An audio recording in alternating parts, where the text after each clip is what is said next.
नाज़रीन, शिकारपुर में corona virus जा 22 नवां केस ज़ाहिर थिया आहिनि। इन हवाले सां तफ़सील ॿुधण जे लाइ असां राब्तो कयो आहे मेहरान टीवी जे रिपोर्टर अब्दुलरशीद ॼामड़ो सां। जी अब्दुलरशीद, तफ़सीलनि खां आगाह कजो।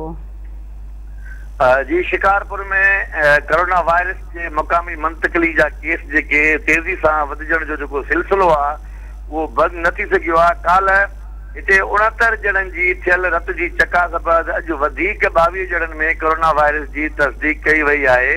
जंहिं बैदि ज़िले शिकारपुर में कोरोना मुतासिरनि जो अंग जेको आहे अॼु ॾींहुं वधी 710 थी वियो आहे।